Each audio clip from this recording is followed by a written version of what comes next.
Hello everyone. So today we are here with our next video, which is on architecture pattern and styles. In this video, we are going to be discussing about what is architecture pattern and what is architecture style.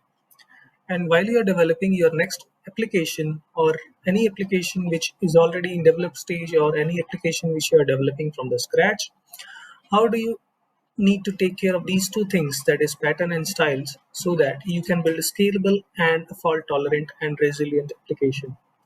So this is the agenda of this video. So today we'll be discussing about few of the architecture styles, and probably in the next video we'll be discussing about few of the architecture patterns which we can implement into our code base based on the requirement.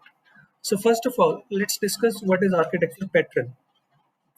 So let's say I have an application here which is having a flow diagram. Let's say a user comes here and it interacts with your application. So this is actually your UI application or something. So the user comes here and it interacts with this application like this.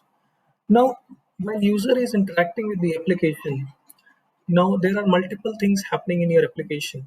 So the user can be here for in any kind of application. So there can be multiple layers also in your application. Like it can have the business logic. Let's say the user sends a request, it goes to the server, for example. So this is actually having a server-based application. So when the request lands onto the server has to go to any of the other data store or something to fetch the data for the user, or any of the APIs or something like that. So let's say I have an API here and I have, let's say, a database here. So when you send a request, so some requests go to the database, for example, some requests go to this place, which is our database, and some requests go to our API. So in this case, so there are multiple layers being interacting with each other. One is this user is coming and interacting with your application, that is interacting with your service or something via UI. So there is some UI in between which is interacting with the server. And when the request lands onto the server, it interacts with database or API based on the requirement. So that is, let's say, a basic structure of your application. Now, what is architecture style here? So, architecture style is actually creating your application in such a way that you are visualizing your application from very high level and you are visualizing different layers of your application. Now, user is interacting with the UI. UI is one layer, and then your UI is interacting with your service, which is lying on the backend server. Any kind of server it can be. That is another layer. Then when the request lands onto the server, it interacts with DB or APIs or anything. So that is another layer of your application interaction. So this is actually multiple layers kind of thing, which is actually you're dividing while you're creating your application's skeleton structure on very high level. So that we call as architecture style. So in this, we can follow different kind of architecture styles. It can have numerous designs which are available right now in the market, like event-driven design, monolith, microservices, or any of the other design you can say, which can be which can divide your application into multiple layers to make it more scalable, to make it more resilient, and based on your use case, it should handle all your requirements. So that is the use case for architectural pattern. Sorry, architecture style. So basically, you are viewing your application from very high level. You are viewing their use cases, and based on that, you are dividing your different layers. That is known as architecture style. Now, going forward, what is architecture pattern? Now, in any application, you implement your architecture style. In that application, let's say you have some kind of common functionality or a common use case which you are implementing in your different services. For example, I have service one here, then I have service, for example, two here, and then service three, and so on. Now, all those services are basically, let's say, they are interacting with a common service, that can be one of the use cases, or they have some certain kind of common functionality in their services which they want to deliver to the user based on his requirement. So that is a kind of common thing which we probably which is occurring again and again on every request, and you want to limit that and you want to make that into a good shape so that it is not impacting much in your application performance. So when you identify these kind of points and create a pattern on those things such that you can deliver your scalable code further, that is actually known as architectural pattern. Now, architecture pattern can be of multiple types. It can have different kind of patterns which are available right now. For example, MVC. So if you see MVC is a problem solver. You have a common solution. You have implemented a solution of layered based structure, but then you have a common problem when you are interacting with the server and you have to interact with your database or any of the API. So there are multiple layers. So when you come back from the when you receive the response back from DB or API, you have to notify the user as well based on that change. So that is where MVC is one of the design pattern, which is one of the older, we can say, as an architecture pattern, which helps in our application development. Now, recently there are different design patterns are also available like MVP, or we have MVVM, which are mostly used in the Android or mobile applications development. Apart from that, we have different, we can say, architectures pattern, like which are making our application scalable and which are not implemented on whole in our architecture, but they are implemented in some part of our architecture. Now, if we deep dive into that, it can be CQRS, it can be event sourcing, or it can be fault tolerant mechanisms, or something like that. It can have any number of algorithms or any number of design patterns, we can say. It can have gatekeeper algorithm or something like that. So, we will discuss in detail about architecture patterns in our subsequent videos. So, in today's video, we are only going to discuss about few of the architecture styles that we have already discussed or we have named about. That is microservices, monolith, and event driven. Okay. So let's say we take about monolith example. So what is monolith, for example, first of all? So monolith is nothing but you have a complete big box. Let's say I have this big box here. So let me clear this up for you.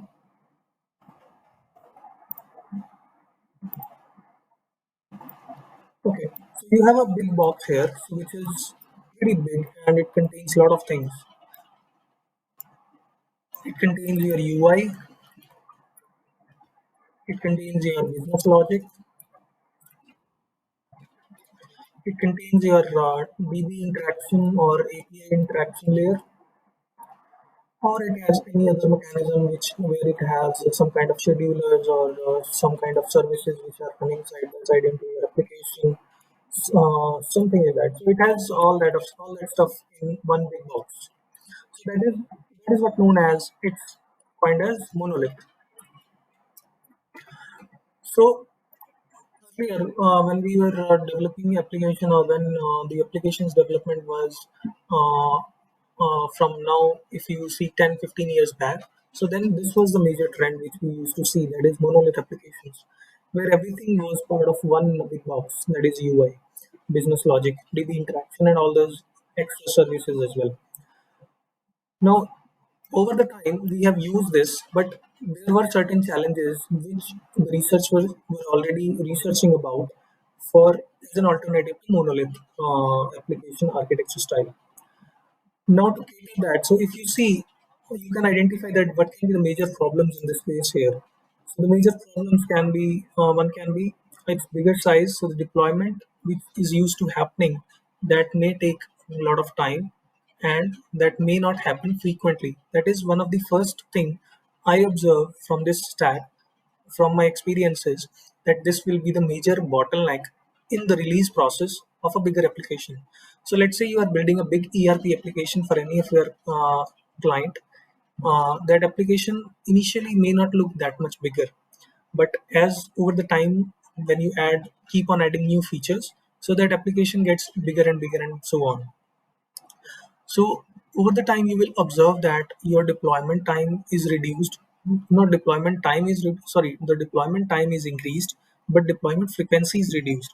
It means the frequency at which you were deploying the code earlier when you started your application's development, that will get reduced. In earlier, you may be able to deploy your code probably in a week or 2 weeks once. Now over the time, when you added features and all that, the code became bigger, and the frequency of testing and other steps added more time to it.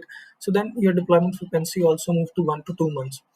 So that was another challenge which it had. And after that, the next challenge of the deployment side was, so once you deploy your code, so if you get something as an outcome for the deployment that used to take a lot of time, because the deployment used to take a lot of time. And because of that, if you face any issue in your deployment, you may have to wait for the deployment to end, and then you have to fix it, and then you have to redeploy it. And so it was a bigger cycle. Now, to cater certain kind of these scenarios, we came up with other approaches. Those are microservices here. So this is one of the approaches. Then other approach we came as event-driven architecture. So both had their own use cases, both had their own limitations, and both had their own practical use cases as well. Now, if we talk of microservices here, so microservices is more of, if you talk or see it in high level, it is more of like segregating your backend logic or business logic in terms of multiple services, or breaking your bigger logic, which is having, let's say, thousands of classes or thousands of or a number of functionalities in that business logic. So basically, breaking that functionality into different smaller chunks which you can cater in separate services. So let's say I have a application which is on a traveling application which is having where users can come and browse for their tickets for any of the travel, like rail, uh, airplane, or any kind of taxi or anything. They want to book something, they can come here. They can do the hotel booking also. So let's say that is the application. Now in that application, if you see on the high level, first of all, before jumping onto the architecture stuff, first of all we should understand what are the business streams in this product. So it can have bookings, it can have you are generating your travel itinerary, or it can be generating your invoices, your email communications, your notifications, and your whatever you are browsing through your application, that should be seamless. So these are some of the basic requirements or business drivers which will actually make your application more interactive. So business driver is what is that point which will actually increasing your operational power, and at the same time increasing your financial revenue as well. Which are those points which can actually help in these two directions, that is reducing operational cost and increasing your financials? Those are known as business drivers. Okay, so now if you consider this as a business application, so you identified these as separate functionalities which can have their own context inside a box. So rather than having a big box like a monolith where all these modules will reside together, so we can have separate boxes for these separate functionalities in separate places. Those boxes can interact with each other as and when the request is sent to them. That is the microservices overall high level, very high level idea. Now, if you go to deep in microservices, you may get different kind of design patterns based on your different use cases whenever you are working on a project or any of the new product which you are working on. So that is on the basic of high level of microservices. Now you can break this architecture into multiple services. So if you break it, so first of all, which thing is improving? That is the deployment frequency. You can deploy your services also quickly. Your deployment time also will be less, whereas it was increasing whenever your code was also increasing. So that was some kind of relief, and have a business will not have a negative impact on the business in that case in terms of generating a revenue from the business. Probably it will add to the cost when you add more resources. Probably you need to plan those resources in such a way that those impact very much minimal in terms of the costing for the user. So that is on the that is how the transition was started from monolith to microservices few years back, probably long time back we can say. So as of now, microservices today in today's time, they are much into trend. They are much into every place right now, and there are some services are getting built to support microservices architecture as well. Okay, so this is another architecture style. So till now we have discussed on monolith and microservices as two architecture styles. So now we are going to discuss about what is event-driven architecture style. Now this is another kind of style which was getting researched in parallel when to understand or to make it more resilient or make it more scalable monolith code. So event driven was another parallel architecture style which was getting researched along with microservices. So now what is event driven? So as the name suggests, it is event driven. Means whenever you send some kind of event or send some kind of action, then only it will take some action and perform the relevant logic. Whereas now this architecture supports and is very feasible in terms of the cost effective architectures up to certain level of workload. So let's say you have some kind of application where you are trying to log in into an application and do the any kind of interaction. So let's say take the travel application as an example. Now, in the travel application, we have in few minutes back we divided into multiple modules: bookings, email notifications, search browsing, and your itinerary service, and all those stuff which you see on the UI, how those are coming from different channels and all that.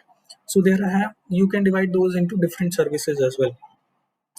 Now that is one part. You can divide those into different services and deploy those on different containers in your any of the cluster. So they'll be running irrespective of whether the workload is there or not, or whether application is required to be running in that time or not. So it may incur cost at the time when the application or the users are not there itself. Whereas in event driven, the benefit was it was having an asynchronous communication as well, and it was having a synchronous communication as well. So based on that, so whenever you used to take an action, so you can trigger a service. When you take an action, the service will execute your required functionality and give you the results. So the charge or the cost will only come for the time it will execute your business logic. So that was the main point in event driven architecture. So it is kind of serverless architecture, you can say, where you have a UI, you have an action, you call that, or you click that button, or you take some action on your page. It goes to an API, and API basically executes your business logic via a serverless function. So the time that serverless function takes to execute, that is the only time that will be charged for event-driven based architecture. So that was the main essence of event-driven design architecture style. So it was much into trends. There are different communications or different kind of mechanism inside event-driven architecture. So those are you can have asynchronous communication, you have synchronous communication. So all those things which you can do in monolith and microservices backend logic, those all you can do in event-driven also. So there are certain pros and cons for all these architectures. So it's not that if you have certain application, that application may fit in all these three architectures. So like you can develop that in monolith as well, and microservices as well, and even driven design as well. So of course, you can do that, but the problem is if you do that, so there has to be certain best out of these three which may serve you better for your application. Now, how to get the best? It means which is more or less sorry less cost effective and more resilient and more available, more fault tolerant and more scalable in terms of adding new business functionalities or you scaling your load of users. So which is more in that case? So you need to pick based on your requirement. What is your requirement? So it can be a case for you. Some of the cases monolith may be better. Microservices may be a bit of cost heavy or maybe a bit of not easy to maintain. So in that cases, for monolith may be a better option. But for some cases, it need event based architecture and it needs less maintainability. It needs scalable also. So then it even may be a bit better option. At the same time, you have multiple modules and multiple services where you are interacting and where you have a lot of scalable load, which is more than what event driven should be best in the cost manner. So there microservices may help you where you want to analyze the data also, and you want to analyze your user's journey as well, how they are interacting with different services and how the request is flowing. So all those things you can do that microservices and event driven in any of the cases. So this is overall the architecture style. What is actually the architecture style? And these are the three prominent architecture styles available in the market today. So of course you can go ahead and browse on different architecture styles. So in the comment section, you can mention about those architecture styles and which you have come across. In the next video, probably we'll discuss about architecture patterns, which all architecture patterns are available in the market, and which all architecture patterns you can use based on different use cases. So okay, thank you everyone. So this was for today's video for architecture styles. So if you like the video, please press like button and share it with your members who can have benefit from these kind of videos, and subscribe as well for further videos for related to business architecture and other technology related development products. Thank you everyone.